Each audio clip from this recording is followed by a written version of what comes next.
Good afternoon, I'm Belinda De Lasheras with Hunter News.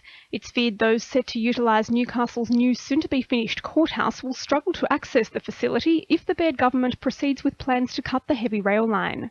Labor claims inadequate parking and public transport through the CBD will prove costly for the $90 million facility, which could be completed as soon as July.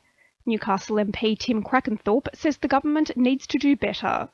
For a facility this large with so many courtrooms, so much public access would require quite a lot of parking. There's very little access from a car point of view, so people will be getting the train in or the bus. They'll be walking or riding. There's very little, and cutting rail service to a station directly opposite at Civic is absolutely ludicrous. Hunter consumers are being warned to brace for more blackouts and reduced safety following the Australian energy regulator's proposal to slash spending by up to 60%. It's claimed the draft determination would impose drastic cuts to expenditure on electricity infrastructure over the next 5 years and could see as many as 800 Ausgrid jobs lost in the region. United Services Union Energy and Utilities Manager Scott McNamara says the regulator has failed in its duty of care. I don't believe that the AER has even looked at their legal obligations. We have binding industrial instruments that would prevent the organisations shedding that many jobs. Start working with the unions and the companies, which the AER has failed to speak to any of the stakeholders in relation to their modelling. The Senate has passed a motion calling on the state government to reverse its decision to truncate Newcastle's heavy rail line. The motion cites vigorous community opposition to the decision, indicating a go-ahead could negatively impact the entire region.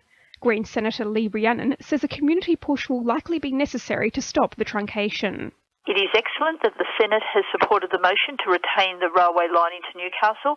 We now need to step up community action to keep pressure on the Baird government to drop their very dangerous, very wrong plans to cut this rail line. A heavy vehicle inspection conducted in the Hunter has found the majority of truck drivers comply with restrictions to noise and vehicle loads. Yesterday's operation was carried out in response to community concerns about truck movements in the Martin Creeks area. EPA Hunter Manager Adam Gilligan says a large proportion of heavy vehicle operators fall within the required limits. The pleasing result from yesterday's operation was that all the trucks tested for noise levels were complying. That's good news for local residents who experience truck volumes in the neighbourhood to know that the trucks are complying with the noise levels set by EPA and RMS. The Hunter is set to miss out on a New Year's Eve fireworks display for the first time in memory, as Nelson Bay joins Maitland, Newcastle and Lake Macquarie councils doing away with the traditional midnight skylight spectacular.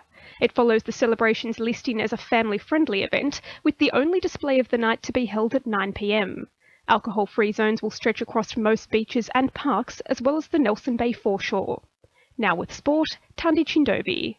Weekend cricket across the Hunter will go ahead with a minute's silence observed at the start of each match as a mark of respect for fallen Test batsman Philip Hughes.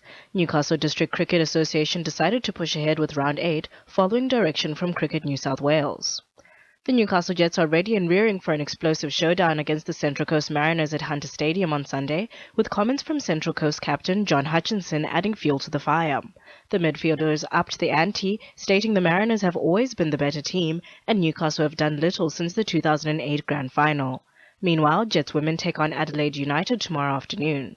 And Hunter Academy of Sport is on the search for a new CEO to replace Ken Clifford after 28 years in the top job.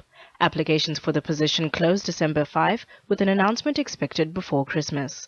That's sport. I'm Tandi Chindoe. 2 URFM News Time is 12:10.